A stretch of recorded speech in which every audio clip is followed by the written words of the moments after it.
रात के 3 बज रहे हों और तुम अपने कमरे में बिल्कुल अकेले हो। अननोन नंबर से तुम्हारे फ़ोन में एक मैसेज आता है और उस मैसेज में लिखा होता है कि गेट के पास मत आना। तो क्या तुम फिर भी वहाँ रह सकते हो? तो चलिए शुरू करते हैं। एक ऐसे ही डरावनी कहानी है जो सिर्फ मैं आपके लिए लेके आया हूँ। ये कहानी है बनारस के 80 घाट के पास मौजूद एक घर की, जहाँ पे एक विकास नाम का लड़का रहता था और वो अपने कमरे में बिल्कुल अकेला था। रात के लगभग 3:30 बजे उसके फ़ोन में एक अननोन मैसेज आता है जिसमें लिखा था कि दरवाजे के पास मत आना। जिसे विकास देख के एक पल के लिए तो थोड़ा डर जाता है, लेकिन वो फिर सोचता है कि कोई मजाक कर रहा होगा। कुछ देर बाद दूसरा मैसेज आता है उसके फ़ोन में और लिखा होता है कि मैंने देख लिया कि तुम वो मैसेज पढ़ लिए हो। ये देखने के बाद विकास काफ़ी डर जाता है और अपने कमरे के चारों तरफ देखता है और उसे कोई दिखाई नहीं देता है।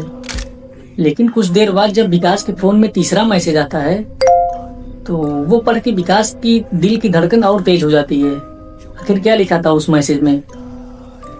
वो मैसेज पढ़ के उठ के दरवाजे के पास जाने लगता है। मैसेज फिर आता है उसके फ़ोन में और उस मैसेज में लिखा था कि हाथ दरवाजे के पास रखो।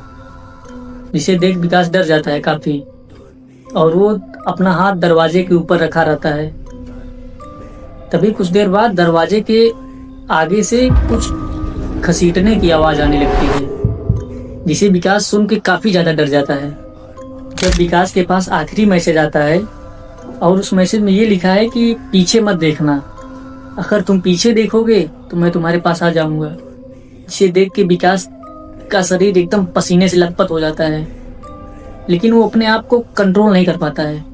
वो जब धीरे धीरे दरवाजे के पास आता है और जब दरवाज़ा खोलता है तो उसे वहाँ कुछ दिखाई नहीं देता है, जिससे वो राहत की सांस लेता है।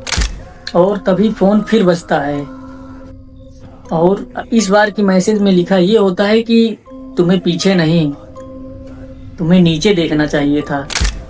और विकास धीरे धीरे नीचे देखता है, जिसे देखने के बाद उसे ये दिखता है कि नीचे कोई परछाई खड़ी है